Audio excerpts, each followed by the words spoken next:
Vous êtes sur le point d'écouter Distorsion, un podcast sur des histoires étranges d'Halloween.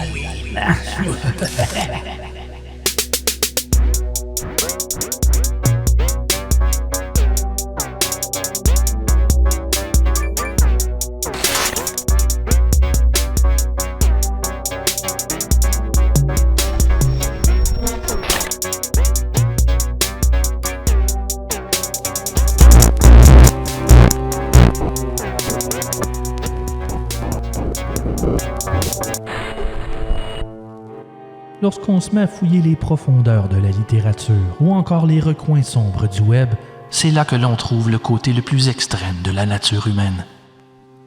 La mort nous rattrape partout, que ce soit au fond d'une ruelle sombre ou encore sur un forum de discussion obscure. Et partout où la terreur se pointe, nous restons pas loin, nous, vos fidèles podcasteurs. En cette saison d'Halloween, on en profite pour mettre en commun nos histoires les plus lugubres et terrifiantes. Préparez-vous, voici les spéciales Halloween de Distorsion et Ars Moriendi.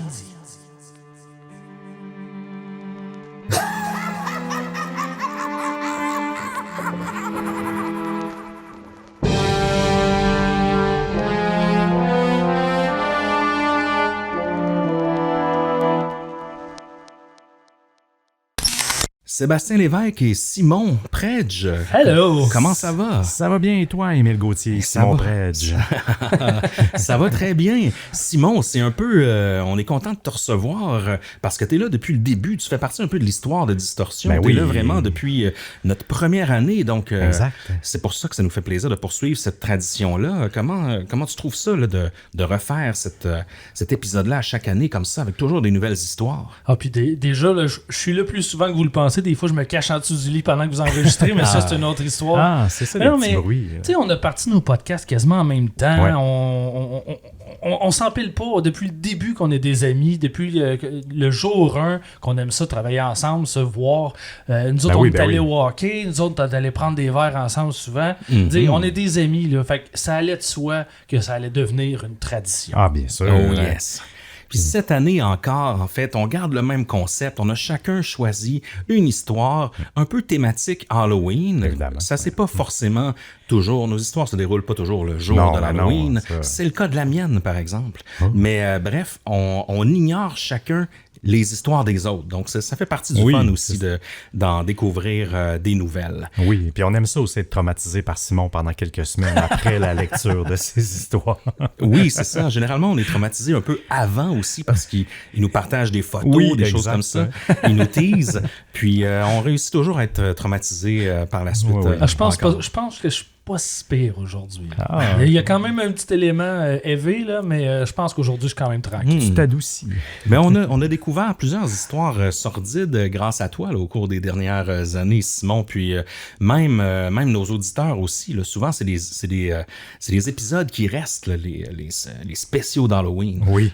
Mais on dirait que on se rend pas fou avec ça. On essaie toujours de trouver une histoire qui va être meilleure que celle des autres. Tu sais, pas par compétition, mais on veut pas être l'histoire la moins aimée du show, on dirait. Ah, c'est sûr. Mais on s'en reparle pas après. C'est comme je dis, c'est pas une compétition, Non, là, non, mais pas du tout. c'est qu'on veut surprendre. Moi, je veux vous surprendre comme vous voulez me surprendre. Je pense qu'à la base, c'est normal. Puis là, au bout d'autant de spéciaux d'Halloween, on essaie de se réinventer, de trouver quelque chose de nouveau. Non, mais t'as raison, c'est pas toujours évident de trouver des histoires justement au fil des Halloween parce qu'elle s'épure, mais c'est pour ça que justement, on reste sur le thème, mais ça peut pas juste se dérouler en octobre. Non, mais c'est sûr que la première fois, on a fait une recherche, on a écrit histoire Halloween. Oui, c'est super fait, mais là, on peut plus faire ça. Il y en a pas tant que ça à l'Halloween. Non, exactement. Faut chercher plus loin. Ça risque d'être bien intéressant, guys, encore une fois, ce soir. Puis puisqu'on est un peu dans la thématique Halloween aussi, nous, on a une grosse annonce à faire, moi et Seb,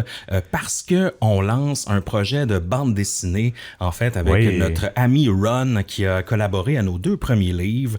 Donc, c'est une nouvelle aventure dans laquelle on s'est lancé. Oui. On en a parlé plusieurs années avec lui, avec Ron. On prend part à une édition, en fait, de la série de bande dessinée d'horreur Low Reader, en fait, qui est éditée chez le label 619 et sur rue de Sèvres en France. Et avec Ron, on a fait la curation de 3 histoires étranges de l'ère numérique avec plein de textes accompagnateurs. C'est une bande dessinée d'environ 100 pages du gros calibre qui a été réalisée avec des duos d'artistes hallucinants. Donc, chaque histoire, 3 histoires, c'est 3 duos de illustrateurs, scénaristes. Et même nous, on est dans la BD. Oui, exactement. Oui, on est des protagonistes d'une certaine façon. Ouais. Donc, c'est un secret qu'on vous cache depuis déjà plusieurs mois, quelques années même. Et sachez que, je ne sais pas à quel moment vous allez écouter cet épisode, mais le 25 octobre en Europe, la BD devrait être en librairie. C'est le Low Reader spécial Distorsion. Vous allez voir, c'est hallucinant. C'est une BD d'horreur, hein, donc je vous avertis, c'est quand même des passages un petit peu difficiles. Oui, quand même. Et ce sera le 10 novembre dans les librairies du Québec et sans doute disponible en ligne là, sur les sites de vos librairies préférées. Donc, manquez pas ça. C'est une grosse nouvelle pour nous. Notre retour en livre, notre retour du côté de l'édition, mais dans un mode illustré, fantastique même, de fiction. Et Ron, encore une fois, a fait un travail incroyable. Incroyable. Ron et ses collaborateurs. Oh oui. Je t'ai toujours dit que vous étiez des cartoons, dans le fond. Ah, exactement. En fait, c'est un peu un rêve de se retrouver en cartoon. Ah, c'est clair. J'ai pogné de quoi, moi, quand Chronique de l'Abîme est sortie. On a quelques bandes dessinées avec nous dedans. Moi, j'avais 5 ans et mon rêve, c'était de faire de la bande dessinée. Donc, d'en devenir une à l'âge adulte, je considère que c'est comme un rêve réalisé. Ah, je comprends le trip. D'ailleurs, dans l'after show, Simon, on te garde avec nous pour nos abonnés Patreon. On veut partir un petit peu plus en dérape avec toi, parler de tes projets, creuser un peu plus. On sait que toi aussi, tu bourdonnes dans le monde de l'édition, de la bande dessinée, du livre. J'ai aussi plein de blagues grivoises. Oui, c'est ça. Donc, on se garde un after show après ce spécial Halloween pour parler sans censure ensemble, puis explorer d'autres petites avenues. Mais tout d'abord, Ars Moriendi, ton podcast, c'en est où? Je suis convaincu qu'il y a des nouveaux auditeurs, auditrices qui nous écoutent puis qui vont sans doute te découvrir parce qu'il y a tellement de jeunes maintenant qui découvrent les podcasts. C'est une renaissance un peu, là. Comment ça se passe de ton côté, Ars Moriendi? Je ne sais pas, ça fait 1 an, j'en ai pas fait. Déjà 1 an? Ça fait 1 an. Mon dernier épisode, là, ça date, c'est 2022 parce que j'étais supposé en sortir un dernier en décembre, puis après ça, me concentrer sur le livre. Puis là, même celui de décembre a débordé parce qu'il était trop de travail. Je peux le répéter, je l'avais déjà annoncé, il n'y a pas de secret. C'est un épisode sur Jim Jones et sa secte de Jonestown. C'est un sujet un petit peu trop riche, finalement. Entre 17 à 20 pages, j'ai mon heure de podcast normalement. Mais là, j'en suis à la page 40 et j'ai pas terminé. Donc là, il faut que je coupe, faut que j'apprenne à couper, à adapter ça, il faut que je tranche, il faut que je sélectionne. Mais bref, dès que le livre se termine, je suis en train de terminer l'introduction, la conclusion de mon livre. Dès le mois de novembre, je retourne à Jim Jones, puis je recommence à travailler là-dessus. Je prépare ma prochaine saison qui va arriver à un moment donné cet hiver, je l'espère. Donc en 2024, janvier. c'est ça. Ouais, ben Jim Jones, j'aimerais ça que ce soit décembre, là, mais on va voir comment ça se passe. Je suis un peu brûlé de mon année, même si vous n'avez pas eu de podcast. Mais ça serait mon souhait le plus cher. Sinon, au plus tard, janvier, c'est certain. Ars Moriendi va être de retour avec une nouvelle saison. Donc, à ceux qui se le demandaient, Simon n'est pas mort. Yes. Puis ceux en dedans, un peu, là. Puis pour les curieux, il y a plein de contenu d'Ars Moriendi qui est déjà là. En fait, des épisodes merveilleux. Puis on vous conseille fortement d'aller jeter un coup d'œil si vous découvrez ce podcast-là ce soir. C'est un incontournable, un des plus grands podcasts québécois. Ah oui, absolument. Théâtral. Mais c'est vrai que tu l'as dit. Vous êtes super fin, merci, c'est gentil. Mais en même temps, c'est vrai que tu l'as dit. On dirait qu'il y a un regain de nouveaux auditeurs qui découvrent soit votre show, soit le mien. Puis je trouve ça bien le fun. On dirait que c'est... je sais pas si c'est une nouvelle vague, mais il faut toujours considérer que l'épisode qu'on est en train de faire, c'est le premier épisode pour quelqu'un. Ah oui. Oui, ça, je trouve ça bien intéressant, je trouve ça bien le fun. Puis là, les anciens sont jaloux. C'est pas juste, tu découvres ça pour la première fois maintenant. J'aimerais ça retrouver ça. Oui, ou pouvoir binger plusieurs épisodes.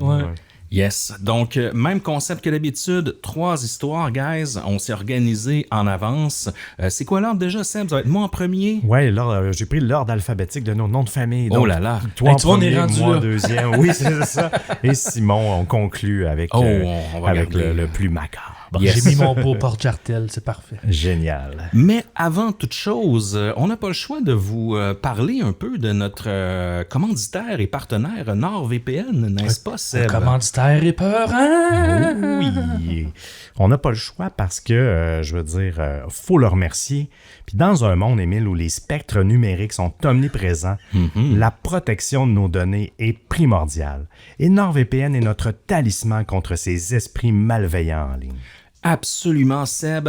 Entre les menaces en ligne et les histoires effrayantes d'Halloween de Simon, je préfère les histoires de Simon, pour être franc, mais m'ayant moi-même fait pirater mes comptes à maintes reprises. Mais grâce à NordVPN, je peux naviguer en toute sécurité et pour ceux qui aiment voyager en se connectant à des pays différents, d'effrayantes bonnes affaires vous attendent. Et pour nos auditeurs, avec notre lien, comme à l'habitude, nordvpn.com/distorsionvpn, vous obtenez une offre à faire frémir, une grande réduction et 4 mois gratuits. C'est presque aussi bon qu'un panier rempli de bonbons.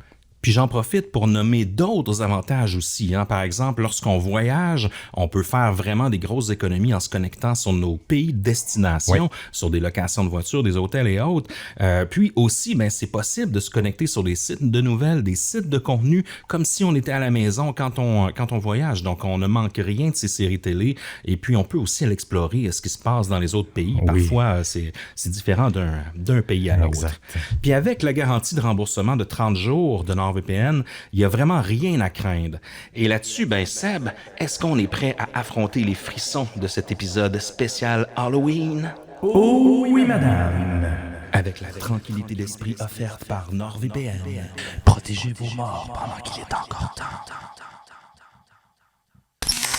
Est-ce que, les gars, vous connaissez l'histoire de la mort inexpliquée d'Arpana Jinaga? Ah non, ça me dit rien, pas moi. du tout. Non, vous allez voir, je la connaissais pas moi non plus, mais c'est une histoire assez terrifiante. Et même, je mets un petit trigger warning. ouais. C'est drôle que le tirage au sort m'ait fait commencer, mais c'est une histoire qui va quand même être assez difficile, je vous dis. Assez violente, même. Ah oui. Je vais vous parler un peu de cette femme, de Arpana Jinaga, mais aussi de sa venue aux États-Unis, parce qu'elle, elle vient de l'Inde. Et malheureusement, il lui est arrivé un épisode dans sa ville d'adoption vraiment tragique qui est toujours inexpliqué à ce jour. Donc, vous allez voir, et tout ça se déroule un soir et une nuit d'Halloween. Okay. Donc, rien n'est là pour, pour adoucir le ton de cette histoire. Oui. Arpana Bejinaga a grandi à Hyderabad, l'une des plus grandes villes de l'Inde. Elle était l'aînée de 2 filles de ses parents, B.C. et Nirmala Jinaga, respectivement professeurs en génie informatique, et sa mère était femme au foyer. Alors qu'Arpana montrait une affinité pour l'art, l'écriture et même la gymnastique dès son plus jeune âge, elle semblait destinée à suivre les traces de son père et à devenir une sorte de prodige de la technologie dans son adolescence. Donc c'était une petite fille qui adorait la technologie. En tant qu'adolescente, elle a participé à un concours de conception matérielle de l'IEEE qui lui a valu l'attention des universités et des employeurs potentiels et qui semblait la diriger tout droit vers le domaine de l'informatique. Sa sœur cadette, Pavitra, a commencé à suivre ses traces également et plus tard a poursuivi une carrière en génie informatique, donc après sa sœur. Arpana a déménagé à Redmond, dans l'État de Washington. Vous savez, c'est là que se trouve le siège de Microsoft. Oui. Au cours des premiers mois de 2008. Redmond, qui est une banlieue en périphérie de Seattle, se trouve de l'autre côté du pittoresque lac Washington, puis est connu un peu comme une sorte de mecque de la technologie. Oui, absolument. Nintendo sont dans ce coin-là aussi. Oui.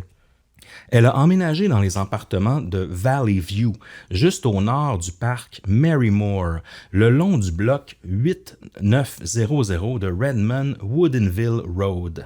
Et là, elle vivait dans l'appartement numéro 8946, au dernier étage du complexe. Bien qu'Arpana n'ait pas eu d'amis ou de famille dans la région, cela ne l'a pas empêché de s'intégrer dans la communauté.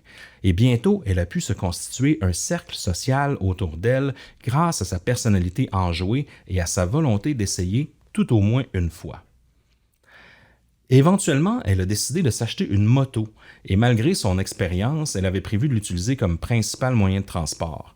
Malgré le fait qu'elle ne savait pas conduire une moto à l'époque, elle s'est acheté une Suzuki et a commencé à suivre des cours pour apprendre la conduite en toute sécurité.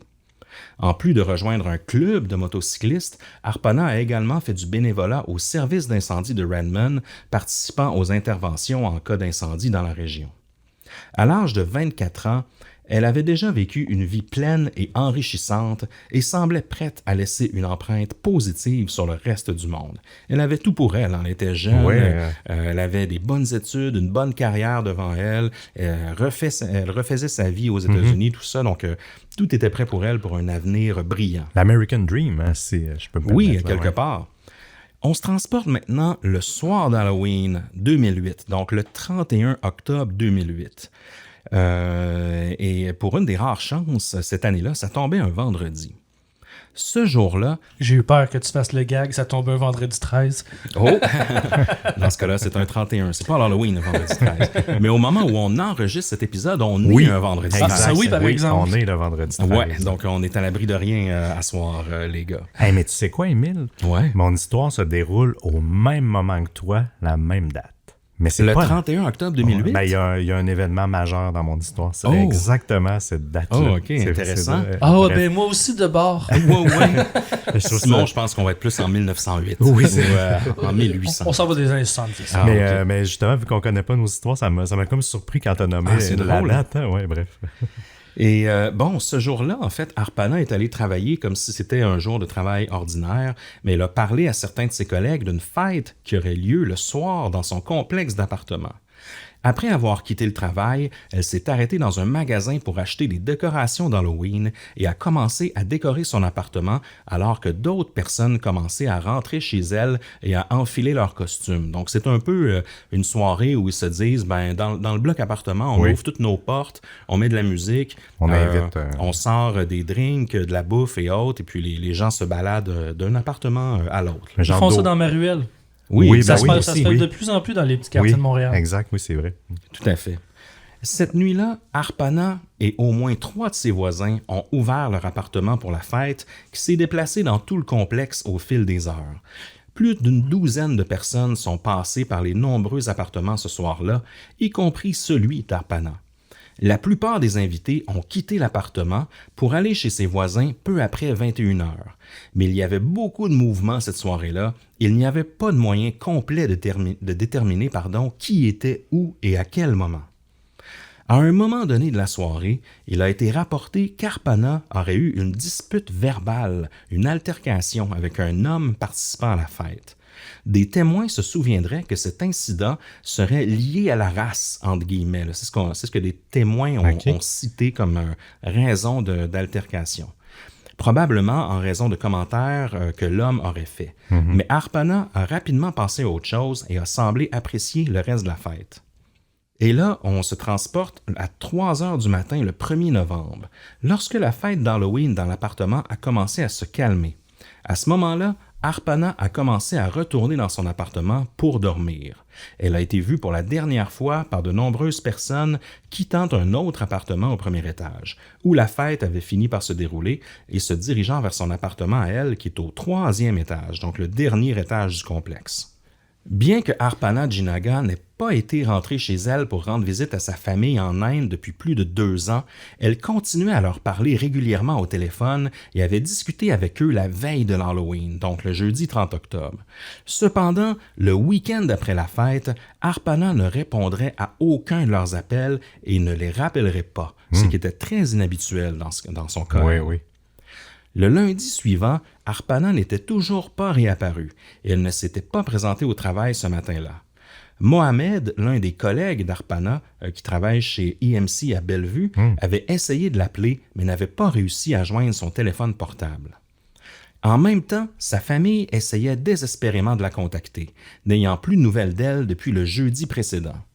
Finalement, ils ont contacté un ami de la famille, un certain J.B., un ancien élève du père d'Arpana en Inde, devenu depuis le professeur aux États-Unis, et lui ont demandé de vérifier la situation d'Arpana dans son appartement à Redmond. Jay est arrivé au complexe d'appartements vers 9 heures du matin et s'est dirigé vers l'appartement d'Arpana, à proximité duquel se trouvait un de ses voisins, que je vais surnommer CJ. Ensemble, ils ont décidé d'entrer dans l'appartement pour prendre de ses nouvelles. Mais lorsqu'ils ont frappé à la porte, elle s'est ouverte toute seule. Il est rapidement devenu évident que la porte menant à l'appartement avait été forcée et le montant de la porte là, sur le côté était brisé. Maintenant, à l'intérieur, Jay et CJ ont pu constater que les choses étaient en désordre et ils ont rapidement balayé l'appartement avant de localiser le corps d'Arpana allongé sur le sol de sa chambre, déjà en état de décomposition. Oh, OK, déjà. Après cette découverte macabre, Jay a commencé à composer le 911. Les opérateurs ont demandé aux 2 hommes de quitter l'appartement, mais de rester à proximité en attendant l'arrivée des enquêteurs. Vers environ 9 heures du matin, le 3 novembre, lorsque la police arrive, en fait, c'est la police de Redmond de l'État de Washington qui débarque, elle a été contactée par un individu les informant de la découverte d'un cadavre. Selon cet appelant, le corps avait été trouvé dans l'appartement juste au nord du parc Mary Moore, donc dans le complexe d'Arpana. Et cette région-là, en fait, Redmond, c'est une région où il y a très peu de crimes violents. Là. Bien que il y a des vols à main armée parfois, des agressions sexuelles ou de la violence conjugale, le nombre est très faible par rapport à d'autres villes de taille similaire ou dans la même région. C'est un quartier aisé, hein, donc... Les décès suspects tels que les homicides sont très rares à Redmond, qui est, en fait, comme tu dis, Seb, l'une des banlieues les plus aisées là, de Seattle. La police qui est appelée pour un décès, en fait, débarque. C'est assez surprenant, mais cette année-là, il y a eu, je crois, 2 autres meurtres seulement, donc vraiment pas beaucoup. Et quand la police arrive au complexe d'appartements, peu de temps, ils remarquent immédiatement des choses là, qui font pas de sens tout de suite, ou du moins qui sont très étranges. Premièrement, quelqu'un avait pénétré du 3e étage en défonçant la porte d'entrée, laissant derrière elle le cadre brisé. Deuxièmement, il y avait une odeur nauséabonde dans l'appart. On dirait qu'il y a eu l'utilisation limite exagérée d'agents de nettoyage chimiques. OK. C'est pas juste le corps, par exemple. Non, c'est ça que j'allais dire. On parle pas de la décomposition. Non, dans ce cas-là, c'était vraiment une odeur là, de détergent qui était très, très forte. Là. Mais le corps est resté là. J'ai hâte de voir si tu t'en vas avec ça. Oui. Et là, à l'intérieur, il est devenu évident pour les enquêteurs qu'une lutte avait eu lieu. Ils ont pu suivre la traînée de la tumulte dans tout l'appartement jusqu'au couloir en direction de la chambre de la défunte où ils ont découvert son corps. En fait, par la suite, ils se sont retournés en fait vers les voisins, ceux qui ont tenu la soirée d'Halloween avec les autres. Et là, ils vont envoyer le corps pour une autopsie un petit peu plus minutieuse. Et des voisins des 2 côtés de l'appartement d'Arpana se souviennent, c'est bizarre quand même, là, avoir entendu ce qui semblait être des rapports sexuels consensuels. Ah ouais. C'est comme ça qu'ils ont décrit ça, se déroulant après la fête. Je ne sais pas au niveau sonore comment tu peux établir que c'est consensuel. Oui, c'est ça. Ça a l'air en tout cas bien insonorisé comme local, parce que arracher une porte d'entrée, c'est pas si facile et c'est bruyant. Exact. Mais tu sais, c'est vrai que tu peux le percevoir, tu sais. Tu l'entends, tu peux l'entendre là, pour avoir déjà entendu des gens. J'ai l'impression que tu peux quand même faire la nuance dans le ton. Tu sais, quelqu'un qui est un peu en détresse, il va peut-être crier à l'aide, il va peut-être dire non. Mais en même temps, je sais qu'on n'est pas rendu, mais en même temps, comment t'expliques le bordel dans l'appartement? Je veux dire, c'est quand tu fous le bordel puis tu jettes des meubles à terre, ça sonne pas comme du consentement. Là. Ça commence à brasser plus. Là. Si un policier me demandait la question, je dirais j'ai entendu des rapports sexuels. Je n'irais pas jusqu'à dire consensuel. Je suis pas allé vérifier. Exact. Si, es-tu d'accord si je fais ça? Oui, je suis d'accord. Oh, ils ont l'air consentants de l'autre côté. Ça se peut que la fille avec un gun sur la tempe à l'abdique. Oui, je comprends. Mais bref, je comprends un peu ce que tu veux dire, là, puis ce qu'eux voulaient dire dire aussi. Mais il aurait entendu ce qui semblerait là, à des gémissements étouffés venant de son appartement, là, peu après 3 heures du matin. Et là, on sait que c'est à peu près l'heure où elle est rentrée. Là, donc, presque comme si quelqu'un l'avait suivi quelques minutes après. L'un des voisins d'Arpana, un certain Kyle, a plus tard remarqué qu'aux environs de 8 heures du matin, il avait été réveillé là, par un horrible grognement qui aurait persisté pendant 20 secondes. C'est quand même long, 20 secondes non-stop. Oui, qui fait un gros grognement. Et qui aurait été ponctué par un gros bruit sourd. Il avait ensuite entendu le son de l'eau qui coulait dans l'appartement pendant plusieurs minutes, même voire 1 heure. Donc, une fois qu'il a entendu l'eau couler, il s'est dit « Ah, ben peut-être que quelqu'un est tombé, puis il prend une douche, je sais pas. » Donc, ça n'a pas éveillé ses soupçons à cause de ça. Mais c'est quand même bizarre. En plus de l'eau de Javel, les policiers là, ont noté que l'appartement sentait légèrement l'huile à moteur. Hein? Et là, on se rend compte qu'il y a de l'huile à moteur qui a été versée tout autour de la scène de crime, et en particulier là, dans la chambre, et autour et sur le corps d'Arpana. Et l'huile contribuait à l'odeur étrange là, dans tout l'appartement. Oui. Donc, c'est un mix d'huile à moteur, d'eau de Javel et de cadavres là, décomposés là, qu'ils avaient comme odeur. Ouais.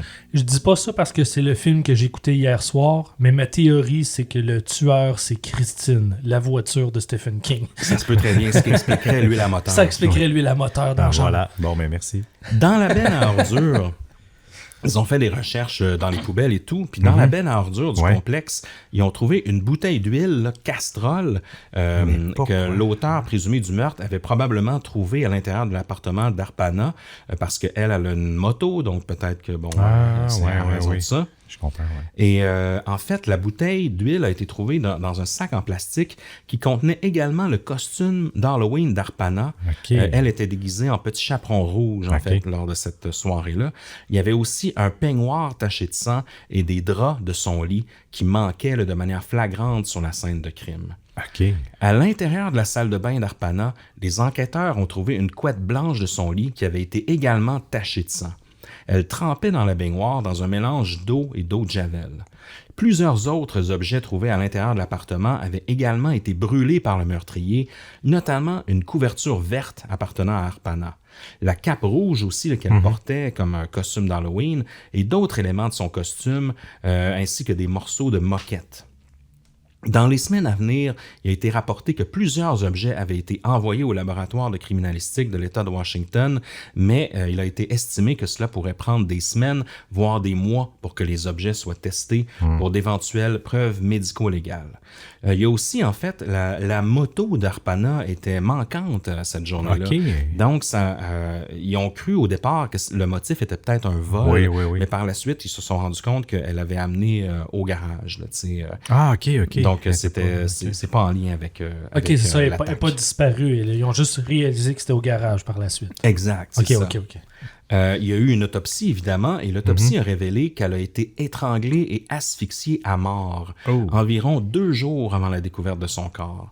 Cela signifie qu'elle avait été tuée dans la matinée du samedi 1er novembre, ce qui correspond un peu aux heures où ils ont entendu un bruit sourd là, vers 8 heures du matin. Oui.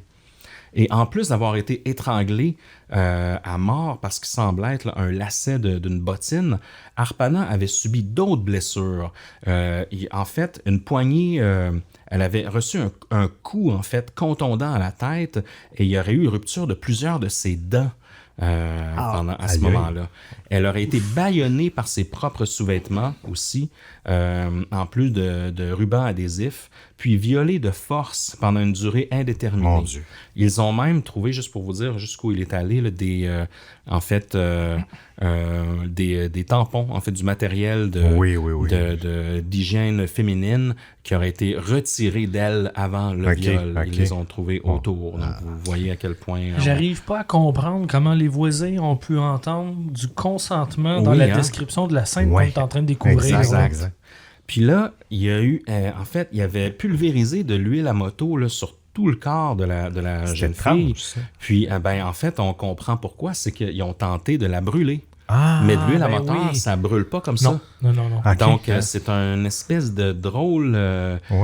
d'équation qu'ils ont fait. Drôle d'équation que là où les les coupables ont tenté, là, tu sais. Ah, OK. Je pensais au début que c'était peut-être pour camoufler l'odeur ou, tu sais, je ne sais pas, ça avait quand même quelque chose d'enveloppant. Là, donc. Exact.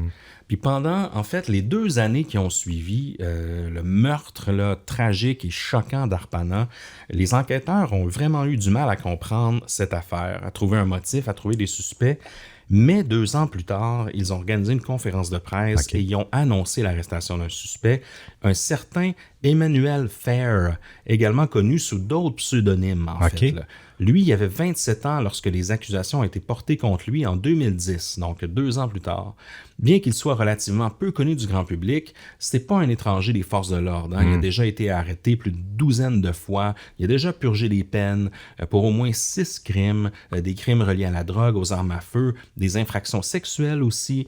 Donc, c'est quelqu'un qui avait un gros dossier criminel. Puis après sa libération de prison en novembre 2006, Fair a entamé un processus de 3 ans d'alternance entre la prison et la situation de sans-abri. Cela incluait la période pendant laquelle Arpana a été assassiné. Donc, c'est pour ça qu'il y a un petit... le timing de temps pourrait fonctionner. Puis, en fait, la police a appris que Fair avait assisté à la même fête, puis que même des témoins l'auraient vu parler avec Arpana. En plus d'avoir eu au moins une brève rencontre avec Arpana lors de la fête, la police a pu déterminer que Fair avait aussi passé du temps avec CJ, donc le voisin d'Arpana, qui a découvert le corps. Puis, à un certain moment donné, bien, ils sont même partis ensemble et sont revenus à la fête un petit peu plus tard. Il a été identifié aussi grâce à des photographies de la soirée, des choses comme ça, et il a été interrogé.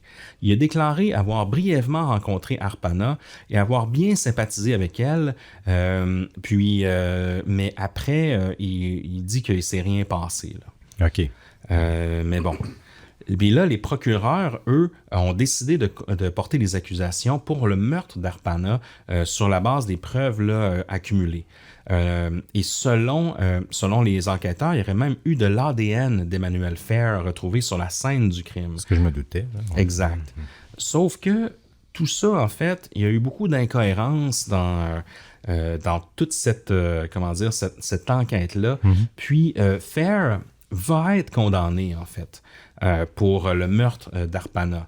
Mais il va être libéré 9 ans plus tard, en fait, dans un second procès, parce que le doute raisonnable n'a jamais été démontré. Donc, à ce jour, il n'y a plus aucun suspect dans l'histoire d'Arpana. Plusieurs meurtriers et violeurs en série étaient aussi dans la région à ce moment-là. Donc, il y a une pléthore de possibilités. Les internautes ont évoqué plein d'autres tueurs en série qui étaient dans la région ces mêmes années-là. Mais c'est dur après de trouver un suspect plus, autant impliqué que Emmanuel Fair. Exact, vu que c'est un ex-délinquant sexuel, il était à la fête, il avait parlé avec Arpana. Mais, c'est souvent le cas aussi. Oui, c'est ça. Sauf qu'ils ont réussi à le faire. Il y avait des bons avocats de la défense, en fait, parce qu'ils ont réussi à le faire libérer après 9 ans. Justement parce que c'était surtout circonstanciel. L'ADN, la scène de crime, tout ça, peut-être qu'il avait serré la main, peut-être qu'il s'était passé d'autres choses. Oui, OK. Il ne pouvait pas absolument prouver que c'était à ce moment-là. Oui, donc, on est un peu dans une... Mais s'il y a eu agression, ils n'ont pas... Je dis ça, je ne suis pas au courant de toute l'enquête. Il ne semble l'enquête. pas avoir eu d'ADN retrouvé, mettons, sur elle, en fait. Là. C'est plus sur la scène de crime qu'il y a eu de l'ADN. Mais je me demande si... Mais en même temps, Fair, excuse-moi de te couper, en même temps, Fair, s'il a juste parlé à l'appartement, je serais vraiment curieux de savoir ce qu'ils ont trouvé de l'ADN, parce que il y aurait eu de l'ADN quoi? Peut-être là, il a posé la main sur son épaule, sur sa main, son bras. Sinon, ils l'ont trouvé où l'ADN? C'est ça que moi, je pense que c'est ça qui ferait la différence à savoir si je croirais Fair ou non coupable. Exact. Oui, exact. Mais quand tu as une relation intime, je sais pas si l'huile, ça efface ou en tout cas, il y a quelque chose. Il y avait peut-être un condom aussi. Oui, exact. On ne sait pas l'étendue. Oui, c'est ça. Puis ça s'est pas défendu, là, bref. Mais bref, c'est sans doute lui. C'est un peu, on est un peu dans cette situation-là où c'est sans doute lui, mais il n'y a pas assez de preuves vraiment évidentes pour le condamner. En plus, lui a évoqué beaucoup l'excuse du profilage racial, parce qu'apparemment qu'il était le seul individu de race noire dans le party. Mais bon, Arpana était quand même indienne. Oui, c'est ça. Il y avait d'autres gens de la diversité d'une certaine façon, mais quand même, grâce à tout ça, ils ont réussi à le faire sortir de prison après 9 ans. Puis lui, il se défend toujours d'avoir rien à voir avec ça. C'est possible aussi, on le sait pas. C'est sûr. Mais chose certaine, en fait, Arpana, qui avait déjà beaucoup d'accomplissements à l'âge de 24 ans, aurait pu continuer à changer le monde pour le mieux, pour cette jeune femme très prometteuse dans la vie. Mais au lieu de ça, sa vie a été brutalement et soudainement interrompue le lendemain d'une fête d'Halloween et personne n'est tenu responsable de cela. C'est Tellement terrible. triste, Hein? ouais. Yes, Mon donc Dieu. Quelle c'était histoire, mon histoire, ouais. chers amis. Wow, ah non, c'est toujours triste, ça n'a pas de bon sens.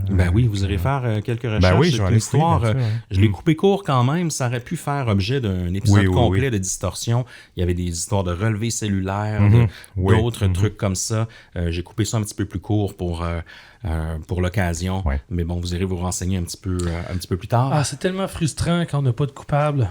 Mais c'est ça le qu'on pire. a un puis qui ressort après, Oui, en plus, c'est pire. c'est ça. La famille doit être renversée. C'est pour eux autres que c'est le pire. Là, parce qu'eux autres, ils doivent vivre dans le doute puis à se poser des questions qui vont rester sans réponse. Exact, oui. C'est ça le plus dur. Ouais. Donc, Seb, je te passe la parole, mon cher. Oh yeah. OK, moi les gars, je vais vous parler d'une histoire. En premier lieu, est-ce que vous, à l'époque, est-ce que vous regardiez la série Dexter? Moi, oui, j'ai regardé beaucoup Dexter. J'avoue que après, quand j'ai vu que la deuxième saison partait puis que c'était la même affaire que la première, j'ai arrêté là. Ah, t'aurais J'ai pas trouvé dû. ça trop répétitif. J'imagine qu'à un Sans moment donné... Sans l'avoir écouté. Non, mais j'imagine qu'à un moment donné, il se réinvente. Là. Sauf que rendu à la deuxième, je trouvais que c'était la même chose que la première, ça me tentait plus. Oui, ça, non, c'est je comprends. J'ai trouvé ça répétitif, mais clairement, il y a beaucoup de qualité dans la série. Il n'aurait pas eu autant de saisons. Non, exact. Il y a eu 8 saisons. Même, ils en ont fait une dernière l'année passée. Mais c'est sûr qu'au fil du temps, ça... Comment dire? Ça évolue. Oui, normal. exact. Puis la saison 1 était basée sur le roman là, à la base de ça. Mais vous allez voir, on sait, Dexter, je vais vous en parler un peu plus loin. Je vais vous expliquer un peu c'est quoi. Mais c'est un personnage de fiction, mais il y a des gens parfois qui peuvent vouloir s'en inspirer. Oh oui. Et donc aujourd'hui, je vous parle de Mark Twitchell, que je surnomme le cinéaste obscur. Oh.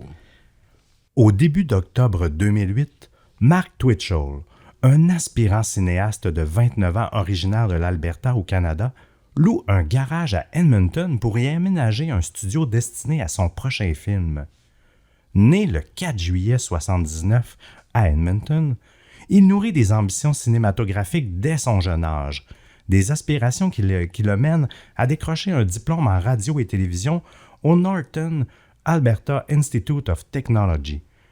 Sa passion le conduit à réaliser en 2007 un film destiné aux fans de la franchise Star Wars, qui est intitulé Star Wars Secrets of the Rebellion, qui, bien qu'adressé à un public assez niche, on s'entend, est apprécié par les geeks de science-fiction et il comporte même un bref caméo de l'acteur Jeremy Bulloch, qui est célèbre pour son rôle de Boba Fett dans la saga Star Wars. Dans sa vie personnelle, Mark s'est marié 2 fois. Son premier mariage avec Megan Casterella a eu lieu entre 2001 et 2005, puis ensuite il s'est uni à Jess Twitchell. À 29 ans, donc, il est déjà père d'une jeune fille. Et ses ambitions cinématographiques continuent de le guider. Pour son nouveau projet, il transforme un garage à Edmonton en studio de cinéma. Mais derrière ce projet se cachent des intentions beaucoup plus sombres. Mark, est obsédé par la série télévisée Dexter, qui raconte l'histoire de Dexter Morgan, qui est un expert en médecine légale menant une double vie en tant que tueur en série. Le jour, il œuvre pour la police de Miami, suivant un code moral strict qui a été inculqué par son père adoptif. pour ne tuer que les criminels qui échappent à la justice. Hein? Fait que c'est ça, Dexter. C'est pour ça qu'on l'aime, Dexter, dans le sens que dans cette série-là, c'est qu'on a l'impression qu'il rend justice des fois aux injustices un peu. Oui, un peu un Robin des Bois des meurtriers. Exact, un genre de vigilante. Là. Il s'assure justement que ça soit le vrai coupable. Il met son projet de film en exécution. Et pour l'un de ses personnages, il recherche des hommes hétérosexuels sur l'application de rencontre Plenty of Fish, sous le pseudonyme féminin Sheena. Il prépare également la scène avec une bâche en plastique, une table et diverses armes, rappelant la mise en scène justement de Dexter. C'est une démarche étrange pour le recrutement d'acteurs, et ses véritables intentions demeurent assez floues. Après quelques matchs, des likes là, sur l'application de rencontre en tant que Sheena, il y a une discussion plus approfondie, s'engage avec un certain Gilles Tétrault. Ah ouais, Gilles. Oui, Gilles Tétrault, c'est drôle, un nom très québécois, mais à Edmonton, là, ça me faisait sourire. En même temps, on est toujours surpris de découvrir qu'il y a des francophones ailleurs au Canada qu'au des Québec. franco-manitobains. Il y en a beaucoup, en fait. Oui, il y en a beaucoup. Oui, ça existe. Et il semble les deux bien s'entendre et décident de se rencontrer. Donc, Mark, ou plutôt Sheena, donne rendez-vous à Gilles dans le garage transformé en studio de tournage. Le 8 octobre, Gilles Tétrault, 36 ans, se dirige vers l'adresse donnée par sa date en Sheena. À son arrivée, au lieu de la charmante Sheena, il fait face à Mark, portant un masque de hockey. Sans crier gare, Mark l'électrocute avec un bâton électrique, brandit une fausse arme à feu et le force à s'allonger face contre terre avant de lui bander les yeux avec du ruban adhésif gris. Ça fait mal, ça, en plus, là, de se faire bander les yeux avec ça. En tout cas, la colle est assez intense. Effrayé mais résolu, Gilles résiste et découvre pendant la lutte que le pistolet est un faux. Il parvient à saisir une paire de menottes noires sur le sol pour se défendre, mais Mark le frappe violemment, lui ordonnant de retourner au sol. Néanmoins, Gilles parvient à s'échapper du bâtiment, bien qu'affaibli. Mark le rattrape et tente de le traîner de force dans le garage, mais Gilles s'échappe de nouveau et croise un couple se promenant avec un chien. Il implore leur aide, et le couple voit Mark essayer de feindre être un ami de Gilles avant de s'éclipser rapidement de la scène. Gilles réussit à rejoindre son véhicule et rentre chez lui. Arrivé, il vérifie le profil de Sheena en ligne. Là, il ne comprenait pas ce qui se passait, mais celui-ci avait déjà été supprimé. Il se débat avec l'idée de contacter les autorités, mais la honte de se faire piéger si facilement le retient. Déçu de l'issue précédente, Mark se tourne de nouveau vers Plenty of Fish pour recruter un nouvel acteur. Bien sûr. Le 10 octobre 2008, John Brian Atlinger, un ancien fabricant d'équipements pétroliers de 38 ans originaire de White Rock, en Colombie-Britannique, entre en contact avec Mark sur le site de rencontre, encore une fois sans se douter qui il est réellement. Ce jour-là, John informe ses amis qu'il a un rendez-vous avec une femme qu'il a rencontrée en ligne. Ça, c'est toujours prudent de faire ça, justement. Vous allez voir, vous ne partirez plus jamais en date sans aviser vos amis après cette histoire-là. Mais moi, je pense que ça devrait toujours être fait de nos jours. De toute façon, juste aviser, j'ai une date ce soir, il s'appelle tel gars, je m'en vais à tel bar. Tu sais jamais. Ah, tu sais jamais. Mais même quelle fille, comme dans ce cas-ci, tu sais jamais, en fait. Donc oui, il faut toujours... Exact, ben oui, ça peut arriver aux gars aussi. Ben oui, tu peux te faire catfisher, il y a plein d'histoires. À son arrivée, John est loin de s'imaginer que Mark l'attaquera et le tuera. Lorsqu'il arrive, Mark le prend par surprise avec une attaque brutale, le poignarde à mort et tente sans succès de brûler le corps. Devant cet échec, il découpe les restes de John en morceaux, les emballe dans des sacs de poubelle et les jette dans un égout pluvial situé au sud de la 130e avenue et de la 87e rue. Un peu comme dans Dexter, en fait, au niveau de la technique d'élimination du corps. Le modus operandi. Oui. Nous sommes maintenant à la mi-octobre et les amis de John commencent à s'inquiéter. Là, ça fait plusieurs jours qu'ils n'ont pas de nouvelles de lui. Ils ont reçu des courriels prétendument envoyés par John affirmant qu'il est parti en vacances prolongées au Costa Rica avec sa date, là, avec son rendez-vous. Cependant, il y a quelque chose qui cloche dans les messages et ses amis sentent que quelque chose ne va pas. Mais ce qu'ils ne savent pas, c'est que Mark a pénétré par infraction dans le condo de John pour envoyer ces courriels-là trompeurs, tentant ainsi de créer un faux récit là, de sa prétendue escapade au Costa Rica. Mark a également envoyé un courriel de démission au travail de John, mais il n'a pas répondu à leur demande concernant l'adresse où envoyer le dernier chèque de paye. Ses amis, qui étaient encore de plus en plus inquiets, ont décidé de pénétrer par infraction dans son condo, un peu comme les amis dans ton histoire, Émile. Là. Quand tu t'inquiètes de quelqu'un, on dirait que tout le monde fait ça. Là. Tu vas là et tu rentres. Là, ils ont découvert son passeport, de la vaisselle sale et aucun signe qu'il avait préparé un voyage. Assez inquiets, ils ont alors pris la décision de contacter les autorités. Une enquête pour homicide a immédiatement été ouverte par le service de police d'Edmonton. Ah oui, c'est intriguant tout ça. J'ai vraiment hâte. Oui, non, vas-y, non, il n'y a pas trop. Non, c'est toute qu'une histoire pour vrai. J'ai vraiment hâte de voir où ça s'en va. J'ai tellement de questions en ce moment. Là. Coup de chance pour les enquêteurs. Par prudence, comme je vous disais, John avait envoyé l'adresse que Mark lui avait donnée comme point de rendez-vous à ses amis. Cette adresse était celle du garage que Mark avait loué. Les policiers se rendent alors sur place. En arrivant, ils remarquent quelque chose d'étrange. La voiture de John est stationnée à proximité. Mark prétend qu'il l'a rencontré par hasard. Selon lui, John accompagne actuellement une femme fortunée au Costa Rica et n'a plus besoin de sa Mazda.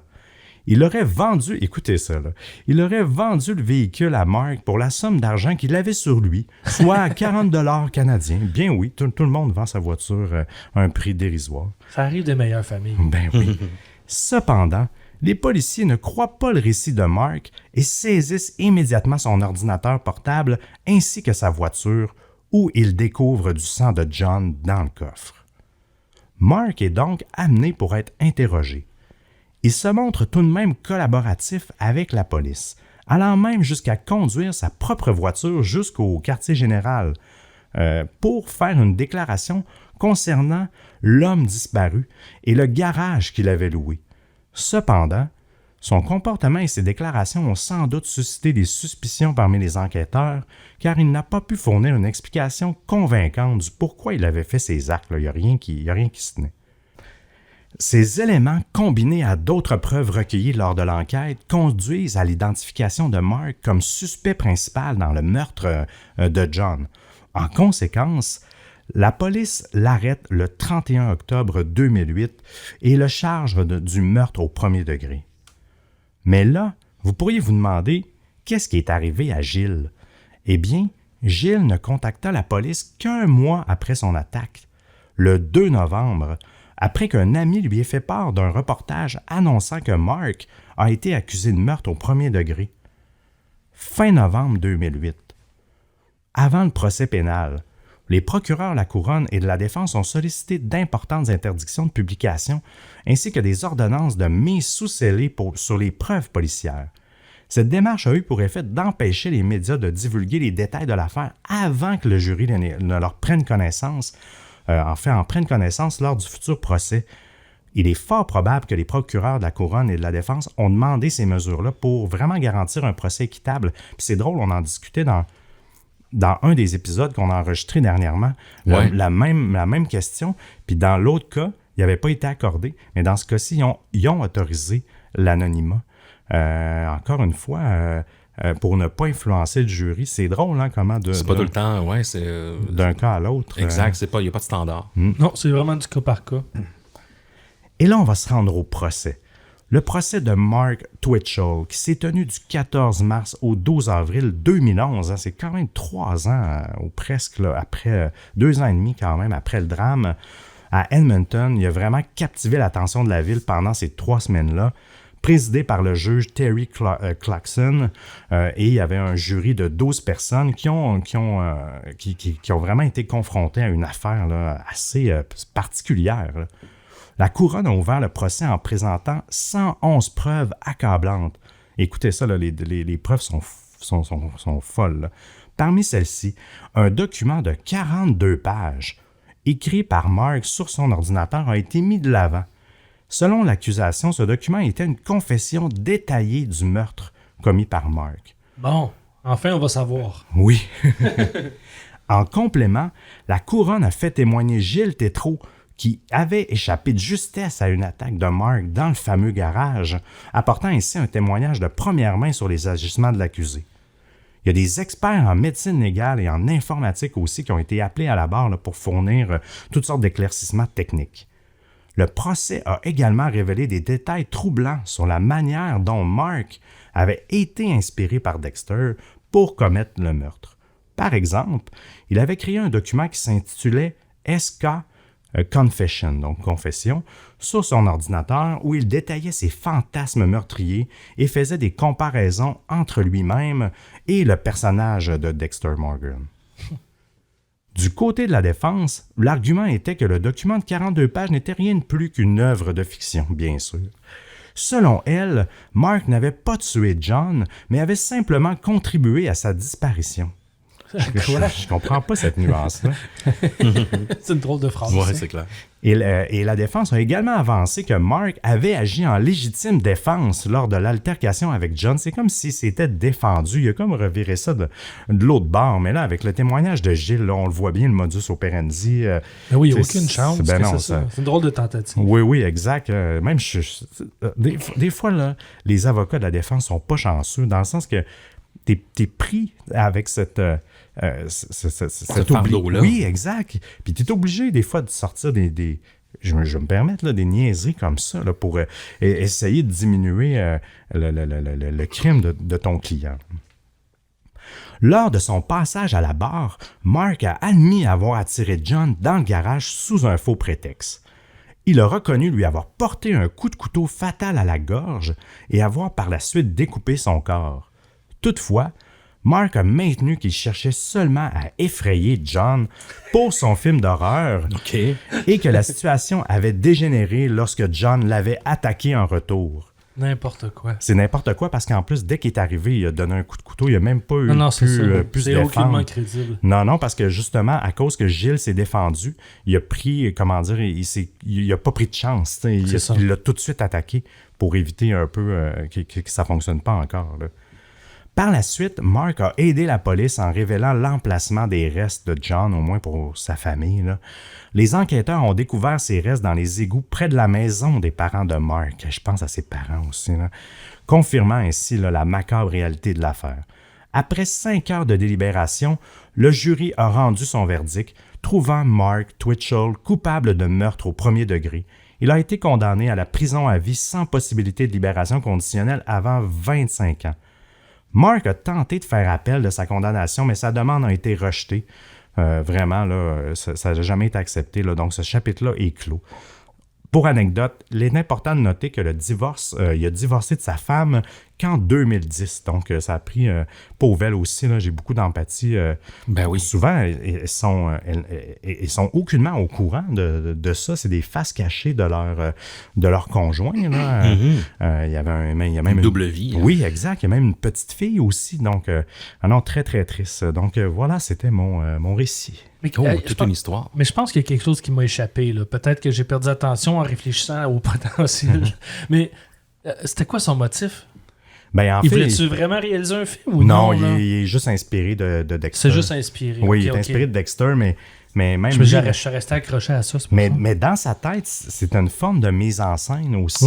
Oui. Mais je pense pas qu'il y avait objectif de comment dire, il n'a pas vraiment de releaser, oui, non, exactement. Non, c'était juste un prétexte, mais c'est tout de même particulier. Puis Mark, il avait quand même un potentiel. C'était un cinéaste qui semblait avoir un bon début de carrière. Je veux dire, il faisait des choses encore une fois, on s'entend, là, c'est un trouble de santé mentale. Ah, non, oui, mais ça, c'est définitif. À chaque fois qu'on a un meurtrier ou un criminel qui décide de s'inspirer d'un film pour aller faire la même chose après, on avait eu la même chose en Asie. Quelque part en Asie, là, je suis plus sûr, mais avec Joker.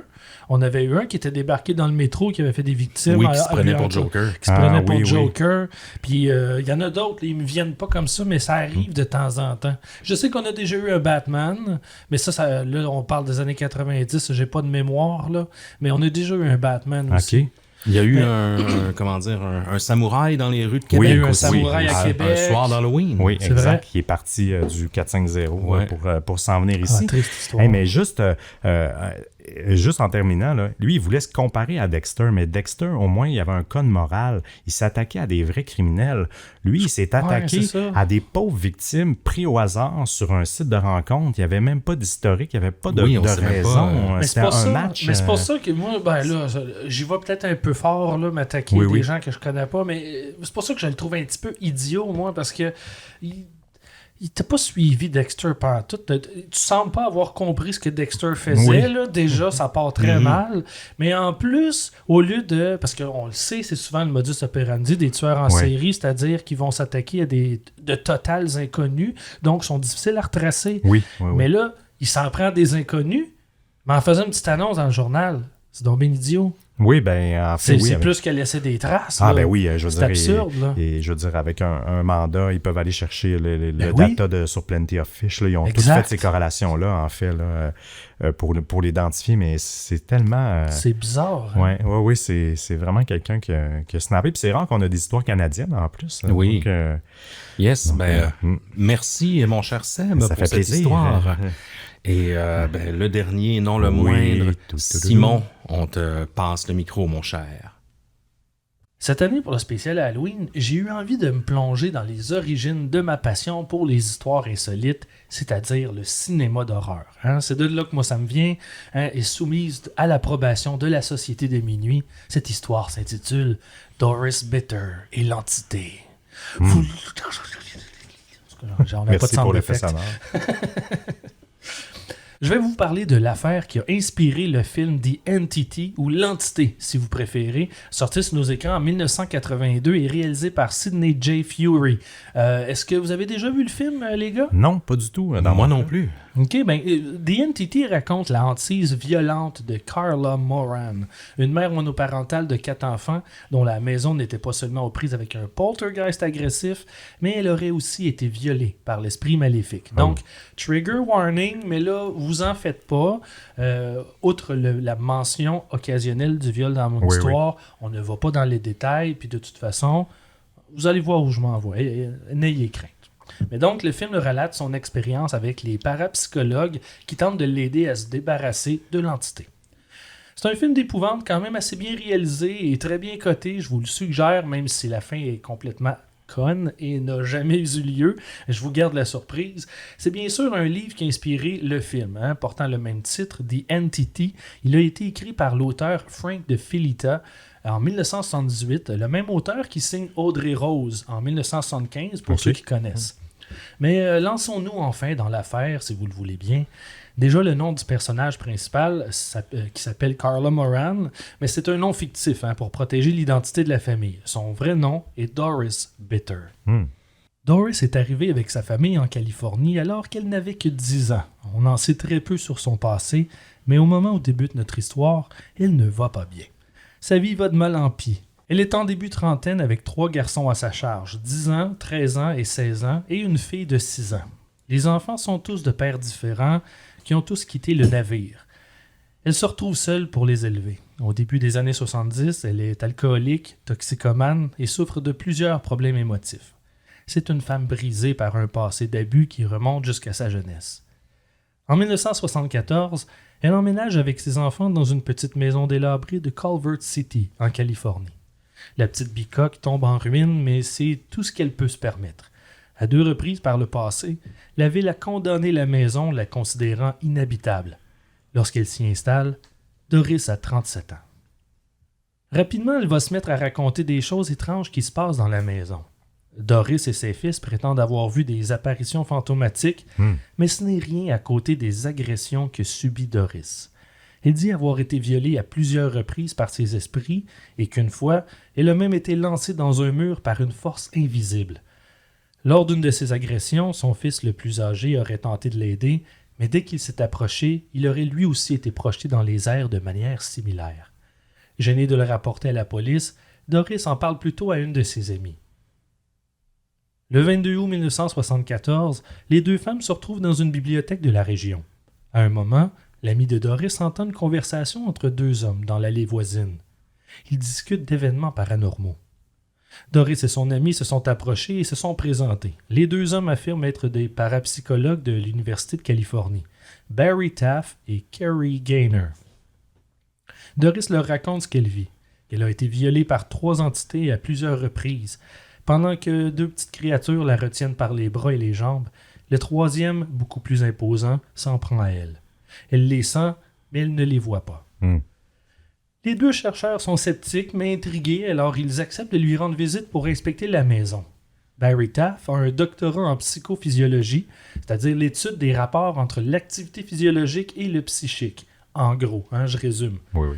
Kerry Gaynor, lui, est diplômé en philosophie et hypnothérapeute pour aider les gens à arrêter de fumer. Donc, en réalité, c'est pas ce qu'on peut appeler de grands parapsychologues. Non, effectivement. C'était une autre époque aussi, d'une certaine façon. C'est sûr. Mais vous allez voir, ça va se... je vais remplir les espaces en blanc bientôt. Quelques jours plus tard, Taff et Gaynor débarquent chez Doris. La première chose qui leur saute aux yeux, c'est le terrible état des lieux. Ils comprennent vite que la famille vit sous le seuil de la pauvreté. Il flotte dans l'air une odeur extrêmement nauséabonde. L'atmosphère est oppressante. Doris se met à raconter que lorsqu'elle a emménagé dans la maison, une voisine, une vieille dame mexicaine, est venue frapper à sa porte. Très inquiète, elle lui a dit que la maison était maléfique et qu'elle devrait partir avant qu'il ne soit trop tard. Des événements étranges se produisent dans la maison. Doris raconte que des objets se déplacent tout seuls, qu'il y a souvent des bruits bizarres et inexpliqués. Mais ce n'est rien à côté de ces viols fantomatiques à répétition. Il existe un terme pour ce qu'on décrit comme une paraphilie. En clair, Doris serait victime de spectrophilie. Mais ça, je vais y revenir un peu plus tard, si vous le permettez. Les 2 chercheurs ont des gros doutes sur les prétentions de la pauvre femme. Des objets qui s'envolent, c'est une chose, mais des viols fantomatiques, c'est un peu plus difficile à croire. Effectivement. Pour eux, elle est tout simplement malade, probablement psychotique. Ils vont donc la mettre en contact avec une de leurs amies psychologues pour l'aider. Selon eux, ce n'est pas une affaire paranormale. Cependant, 10 jours plus tard, Taff et Gaynor reçoivent un appel de Doris affirmant qu'un objet a volé à travers la pièce, mais cette fois, elle a un témoin. Si elle dit vrai, ça mérite une seconde visite. Le 6 septembre, les chercheurs retournent à la demeure maudite. Lorsqu'ils entrent dans la chambre de Doris, aussitôt ils constatent que la température est extrêmement froide, contrairement au reste de la maison. Mais aussi, il y a une horrible odeur de mort, comme si un cadavre était en train de pourrir dans le coin de la pièce. Par la suite, ils sont eux-mêmes témoins d'un placard de la cuisine qui s'ouvre tout seul et ils voient alors un poêlon être projeté à travers la pièce par une force invisible. Ils n'en croient pas leurs yeux. Ils vont inspecter le placard, mais sans trouver la moindre explication rationnelle. Ils ont conclu qu'il se passe vraiment quelque chose de surnaturel dans cette maison. Doris disait donc vrai. Ils croient alors qu'elle n'a peut-être pas inventé ces histoires d'agression fantomatique après tout. Ils sont de toute évidence face à un cas unique. Les 2 parapsychologues lancent leur enquête. En tant que chercheurs universitaires, ils doivent trouver des preuves irréfutables. Lors de leur 3e visite, Doris est complètement affolée, en pleine panique. Elle dit que l'entité est dans sa chambre. Toutefois, bizarrement, elle est la seule à le voir. Ils vont quand même prendre toute une série de photos dans la pièce avec un appareil Polaroid, dans l'espoir de capturer quelque chose. Aucune des photos ne montre quoi que ce soit. Rien n'est détecté. À l'exception d'un détail que les hommes n'arrivent pas à s'expliquer. Il y a une sorte de brouillard sur chacune des photos où Doris aurait indiqué que l'entité était. Les autres photos n'ont rien d'anormal. Ils ne trouvent aucune explication pour cette brume étrange. Voilà ce qu'ils cherchaient, une preuve photographique. Quand Doris déclare que l'entité est en train de quitter la pièce, les 2 hommes ressentent soudainement un courant d'air froid les glacer jusqu'aux os. Taff et Gaynor en font part à leurs collègues scientifiques. Tout le département de parapsychologie de l'Université de Californie s'y intéresse. En fin septembre, les 2 chercheurs retournent chez Doris, mais cette fois avec une vingtaine de collègues et chercheurs. Ils ont l'intention de provoquer la chose pour récolter un maximum de preuves en présence de nombreux témoins. Le groupe s'installe dans la chambre de Doris Bitter et tente d'entrer en contact avec l'entité. Les nombreux témoins raconteront plus tard que ce soir-là, la chambre est traversée par des boules de lumière verte qui virevoltent dans la pièce. Selon eux, ces mystérieuses lumières oscillent et se balancent en fonction de l'état émotionnel de Doris. Ah ouais. Qu'importe ce que c'est, les chercheurs sont terrifiés par ce qu'ils voient. Bien sûr, ils vont tenter de prendre en photo le phénomène paranormal. L'entité n'apparaît toutefois que sur une seule des photos. Et là, je vous invite, ceux qui nous écoutent, ou même vous autres, les boys, les photos ont été partagées sur Facebook. Donc, je vous invite à y jeter un œil, mais je vais y revenir plus tard aussi. Donc, ça presse pas. Un grand arc lumineux apparaît autour de Doris Bitter sur la photo où ce qu'on a l'impression... Là, my God, ah ben oui. On voit l'arc sur la photo. Ben, ça serait l'événement où il y aurait eu des lumières vertes qui virevoltaient dans la pièce. Donc, ils sont tous bouleversés par l'événement. Maintenant, les 2 parapsychologues souhaitent prouver les agressions subites par la pauvre femme. L'enquête roule depuis déjà 6 semaines et ils sont convaincus de posséder les preuves solides de l'existence de l'entité. Mais comment prouver les viols par les esprits? L'auteur Frank de Filita entend parler de l'affaire et est curieux, demande à visiter la maison. Donc un soir d'octobre 1974, les boules de lumière verte apparaissent à nouveau devant l'équipe. Puis à un moment, ils observent quelque chose de totalement extraordinaire. Les boules de lumière qui traversent la pièce se rejoignent en un centre et ensemble se mettent à former une silhouette d'homme, plus précisément un buste formé de lumière verte. Ils sont au moins 30 personnes dans la chambre et tous affirmeront avoir vu la même chose. Ah oui, mon Dieu. Ah ouais. Dès le lendemain, l'auteur Frank de Filita, choqué par ce témoignage de Doris et ce dont il a été témoin, débute l'écriture de son livre intitulé « L'entité ». Par contre, les chercheurs ne seront plus jamais témoins du moindre événement surnaturel. Ils ne trouveront aucune explication rationnelle pour expliquer la hantise. Ils avancent plusieurs théories, comme par exemple que Doris a peut-être fait entrer l'esprit par accident en jouant au Ouija, mais ils ne seront jamais capables d'expliquer ce qu'ils ont vu ou même à qui appartenait le buste fantomatique de la dernière apparition. Encore aujourd'hui, Barry Taff et Kerry Gaynor affirment que c'est le cas le plus terrifiant de toute leur carrière. Plusieurs mois après l'effrayante soirée d'octobre, Doris va finalement quitter la demeure maudite avec ses enfants.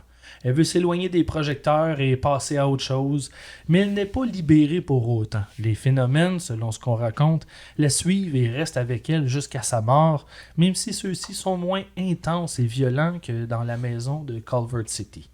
Elle déménage un peu plus loin à Carson City, là où il va décéder dans son lit en 1999. Selon son fils Harris, quelques instants avant qu'elle ne rende l'âme, les boules de lumière verte tournoyaient encore autour de sa mère. Ah ouais, my God. Alors voilà l'histoire telle qu'elle nous est racontée. Maintenant, démolissons, si vous le voulez bien, ensemble, la légende. Parce que, bon, voici pourquoi je pense que cette histoire est inventée de toutes pièces. Parce qu'il y a beaucoup de manques dans la supposée enquête paranormale de nos 2 zozos, je me permets, Taff et Gaynor. D'abord, les événements les plus dramatiques ont eu lieu sans témoins de l'université. Je veux parler des agressions. Taff le dit lui-même, il n'était pas là. Alors, comment savoir? Pour ça, ils sont un peu obligés de croire les prétentions de Doris. Personne n'a jamais vu la moindre agression. Mais l'agression, c'est la chose qui rend cette histoire unique. Parce que ce type d'allégation de violence par des fantômes est extrêmement rare. Et après vérification, c'est surtout au Moyen Âge que ça avait lieu. Déjà, ça devrait nous mettre la puce à l'oreille. Cela dit, oui. c'est ça. Quand tu le dis, ça. Cela dit, on en parle encore parfois. Je vous rappelle qu'en 2020, Donald Trump faisait l'éloge du docteur Stella Immanuel qui prétendait que les problèmes gynécologiques étaient causés par des démons invisibles qui avaient des relations sexuelles avec les femmes pendant leur sommeil. Mais c'est sûr que c'est ça. Bref. C'est une évidence. C'est clair. Si vous en faites la recherche, vous en trouverez des gens qui prétendent avoir été abusés par des fantômes. Mais c'est une perception trompeuse, des illusions, tout à fait normales, causées par notre cerveau. Selon le folkloriste David Hofford, 15% des gens ont l'impression de subir un tel abus dans leur sommeil à au moins un moment de leur vie. Ah ouais. Si on remet les choses en perspective, c'était une situation familiale dysfonctionnelle. Selon les enquêteurs, la relation de Doris et ses enfants était déjà très mauvaise. Les frères se battaient ensemble régulièrement. Le fils le plus âgé a même déjà déclaré que lui et ses frères et sœurs étaient tous des médiums. Et que souvent, ils avaient vu des esprits. Si vous voulez mon avis, on peut pas se fier à leurs témoignages parce que c'est des enfants. Fait que déjà... effectivement. Mais... Il me semble que c'est pas fiable non plus. Oui, on est tous médiums. Oui, en plus. Mais c'est vrai qu'enfant, on a vraiment l'imagination fertile. Oui, on est facilement influençable aussi. Puis on se fait peur facilement. Mais comme Taft note dans son rapport, les agressions auraient eu lieu plusieurs semaines avant leur première visite. Donc, alors, même pour les ecchymoses que Doris prétendait avoir eues sur son corps, mais personne ne les a jamais vus. Il n'y a même pas de preuve des ecchymoses. Il était déjà guéri, selon Doris. Puis là, je lance ça. Ça se pourrait-tu qu'elle se soit juste blessée pendant une de ses beuveries? Parce qu'elle revenait régulièrement à la maison tard le soir dans un état d'ivresse avancé. Je dis ça, je dis rien. C'est possible. Depuis, elle n'a jamais rapporté les viols ni à la police, ni à aucun médecin. Elle a donc jamais été examinée pour confirmer le moindre abus au moment des faits. Tout un ADN de fantôme. Ça existe, ça? Tout ce qu'on a, c'est sa parole. Mais même Taft le dit dans son rapport, et je cite, librement traduit, bien sûr, là, les événements paranormaux de la maison ont probablement rien à voir avec le viol, sauf dans l'esprit de Doris et ses enfants. Il est évident qu'elle est une femme profondément troublée et ses allégations sont sûrement dues à une grande partie à une détresse émotionnelle extrême associée à une imagination hyperactive et des fantasmes refoulés. Tu vois, même lui, il veut pas repousser l'idée complètement, mais il peut pas vraiment le confirmer, tu sais. Quand les enquêteurs ont posé des questions sur le passé de Doris, elle restait floue et cryptique. Elle voulait pas en parler. C'est pour ça qu'on sait pas grand-chose. Elle a même refusé de dire son âge à la base. Ils comprennent vite au fil de leur rencontre l'existence de cette toxicomanie et de son alcoolisme, mais comme elle refuse de parler de son passé, ils n'ont aucun moyen de savoir ce qu'elle consommait ou encore quel était son passé médical ou psychiatrique. Donc déjà, comme enquête, ça part mou, là. Effectivement. Il est clair que ces problèmes sont exacerbés par sa consommation. Sous influence, des événements anodins comme trébucher en chemin vers son lit peut être très mal interprétés. Donc la théorie auquel je crois le plus, c'est que Doris aurait plutôt fait de la... Puis là, vous connaissez bien le sujet, peut-être de la paralysie du sommeil. Oui. Il faut comprendre que les récits de viols spectraux remontent à la Grèce antique. Et les scientifiques modernes ont associé le phénomène à la paralysie du sommeil. Un trouble du sommeil encore inconnu et compris à l'époque de la Grèce antique. Bien sûr. Les scientifiques associent aussi la paralysie du sommeil à la spectrophilie, que j'ai dit plus tôt, la paraphilie qui désigne les relations sexuelles avec les fantômes. Donc, c'est, je crois, une théorie très plausible pour ces supposés abus. Elle racontait se sentir écrasée puis tenue. Ça pourrait être ça. Effectivement.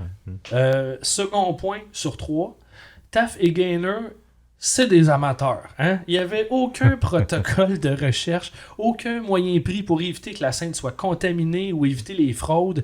Il n'y a eu aucune vérification formelle. À mes yeux, le fait que Taft se considère lui-même, puis là, ça, je ne l'ai pas dit encore, comme un médium et qui croit qu'une séance de Ouija serait une bonne technique d'enquête fiable démontre son manque de crédibilité. Effectivement. Il prétend aussi avoir enquêté, ça c'est drôle, 3500 cas de hantises et de poltergeist en 30 ans de carrière. Ça 3500. Ça sonne bien, hein? Oui, ça fait des beaux chiffres. C'est beaucoup. Mais si on fait le calcul, je l'ai fait, ça donne une moyenne de 117 cas par année. Ça, c'est une enquête paranormale aux 3 jours. Ça fonctionne pas, là. Mais encore plus impressionnant que le nombre d'enquêtes, c'est son absence totale de preuves. Il n'existe aucun document confirmant cette information. Aucun. Tu sais, il me semble que 3500 cas, il devrait y avoir au moins un rapport quelque part dans un tiroir. Là, je peux pas croire. Des preuves. Exact. Donc, l'histoire prétend qu'il y a eu environ une cinquantaine de témoins aussi, se rappelant au moins une fois 30 personnes dans la chambre de Doris. Là, premièrement, elle est grande comment, sa chambre, là? c'est une chambre de petite maison de famille l'époque, pauvre, là, oui, délabrée. oui. Puis quand t'as 4 enfants, on sait ce que c'est les mères. C'est sûr qu'elle a pris la plus petite des chambres. C'est comme ça, c'est une mère. souvent ça, oui. Fait que on peut juger sur les un petit photos, peu, on le voit sans un peu, voir oui. l'entièreté de la pièce. On voit quand même qu'il y a 30 personnes ne rentrent pas dans cette pièce-là, là, tu sais. Ça, c'est serré. C'est très serré. serré. Ça se fait, là, mais... En tout cas, moi, je trouve que j'ai pas confiance à cette information. Non, effectivement. Mais il y a aussi que ils sont nombreux. Alors, commençons, on les a jamais entendus parler. Hein? Aucun n'a jamais rapporté quoi que ce soit de vive voix, mis à part leur mention dans le rapport de TAF. Donc, on ne sait pas qui c'est. Ils sont pas nommés nulle part, sauf qu'il y a quelques exceptions.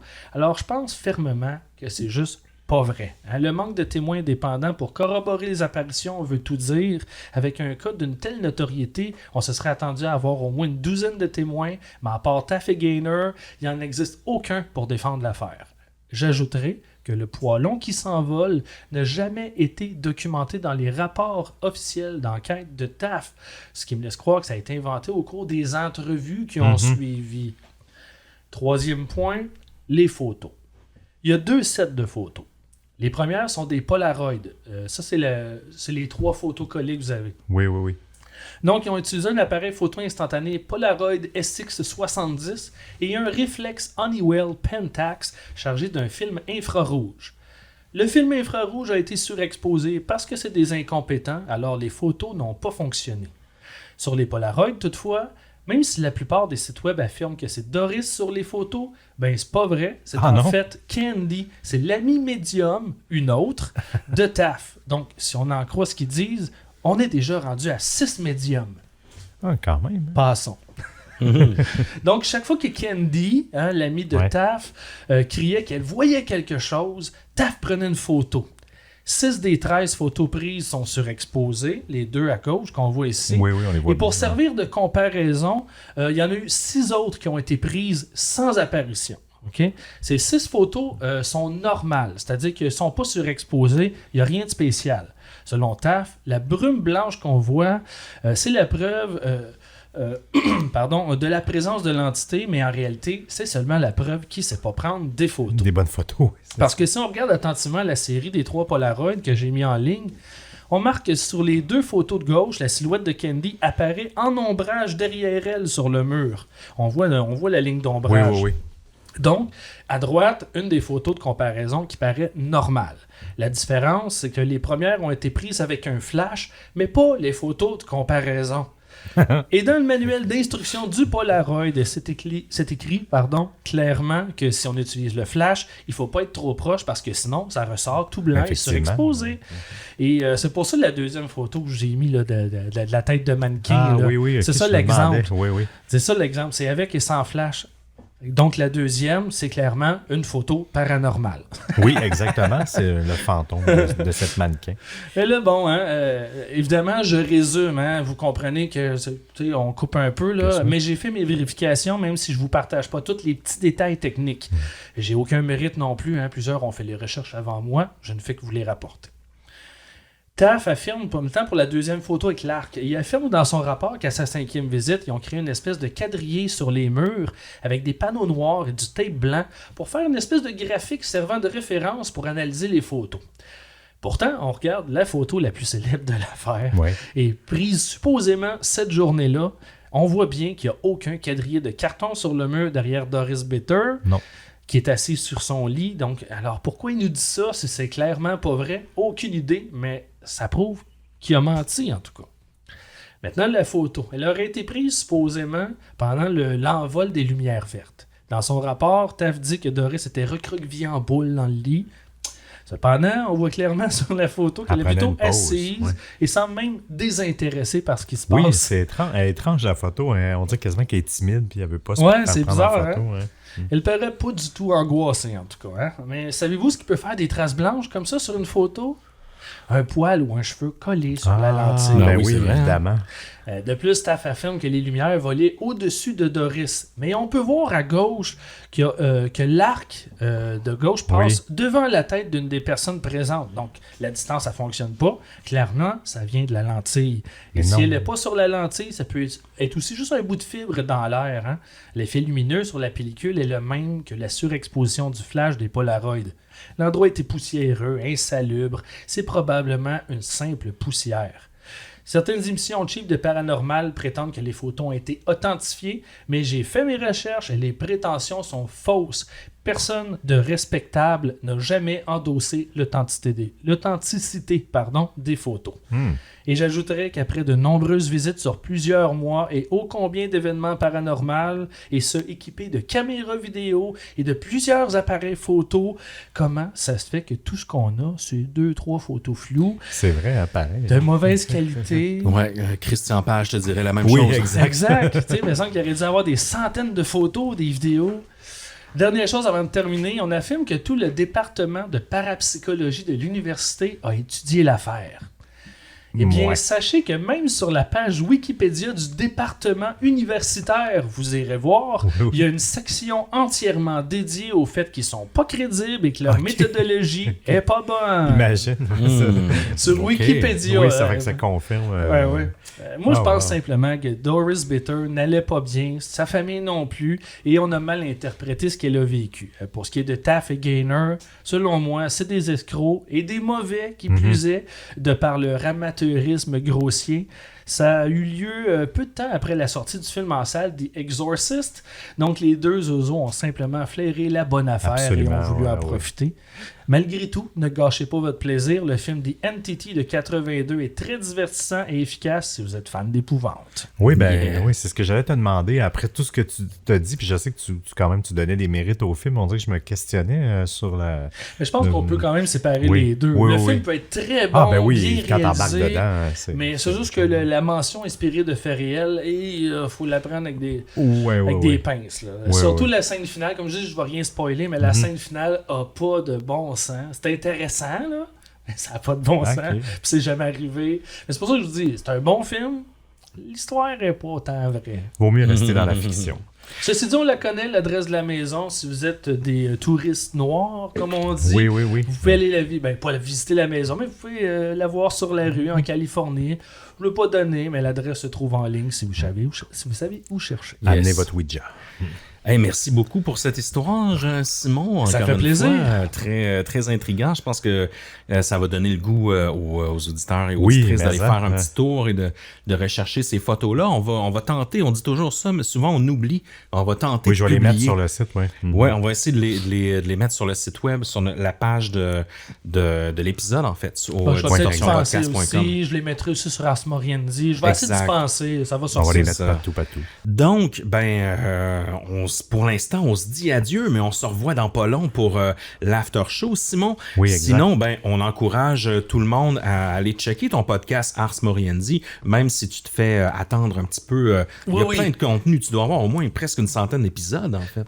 Moins que ça, parce que sont plus de travail que les vôtres. Là. Qu'est-ce que tu veux c'est pas une dire? critique, mais vous en avez plus. Moi, j'en ai un peu moins. Là. Il y a 49 épisodes disponibles, mais il y a l'équivalent en bonus. Il y a plein de surprises, des bonus sur Patreon aussi. Si vous ennuyez de ma voix, vous en voulez plus, allez là, il y a plein d'histoires. Puis je vous promets, je reviens sous peu cet hiver. Mon livre se termine, je suis en train de l'achever et tout de suite après, je me relance dans une prochaine saison. Oh yeah. Oh yeah. On va surveiller ça. Donc, merci à toi, Simon. Merci beaucoup. Merci à vous autres. Seb, aussi. Oui, merci à toi, Émile. Yeah. Et en fait, vous savez nous trouver en Les Distordus. On est partout. On est sur les réseaux sociaux, sur Instagram, Facebook, Twitter, sur YouTube aussi, sur TikTok. Vous pouvez rejoindre notre Patreon, évidemment. On en parle souvent parce que grâce à ça, et on a aussi un serveur Discord où il y a Exact, plein de oui, discussions une belle intéressantes. communauté. Et on vous dit à la prochaine, tout le monde. C'est un épisode bonus, évidemment. Vous savez, il y en a qui disent, je sais pas, est-ce qu'il va y avoir moins d'épisodes à cause qu'on fait Non. le spécial Halloween? Non, en fait, c'est comme un 14e épisode qui s'inscrit dans la saison. Donc, on continue. On se revoit très bientôt, dans une semaine ou deux, en fait. Mais avant de quitter, Seb, on n'a pas le choix de remercier quelques membres Patreon. Je te laisse commencer. Oh oui, un gros high five à nos commanditaires, Maï, Mélanie R, Aurore P, la mystérieuse Sarah et Suzanne C. Un gros shout-out à Abby, à Joanie C, à Fanny J, à Coralie et à Jean-Philippe T. Gros bisous à Catherine P, Stéphanie C, Christine R, Jennifer B et Maxime R.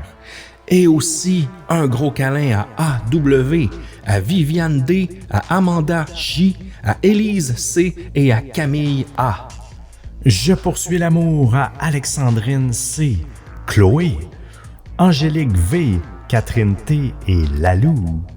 On ne pourrait faire ce show sans la contribution de Sarah D, Sarah Elisabeth, Karine B, Space Jockey et Amandine S.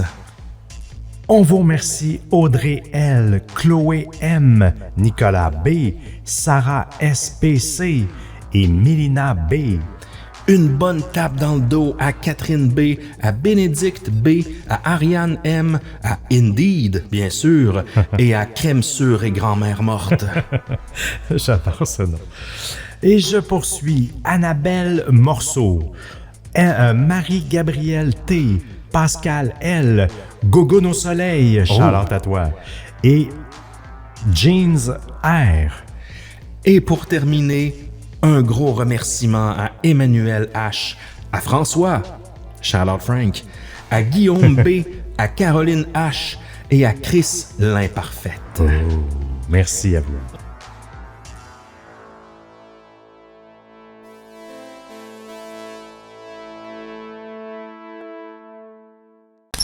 Ah ben moi, comme j'ai pas de shout-out, je vais simplement saluer au passage nos amis du podcast Captive qui viennent de publier leur premier livre. Félicitations les filles, j'ai très hâte de lire ça. Oh oui, nous aussi, excellent shout-out. Yes! Merci tout le monde et on se dit à très bientôt. Bye bye. Que vos nuits soient pleines de cauchemars terrifiants.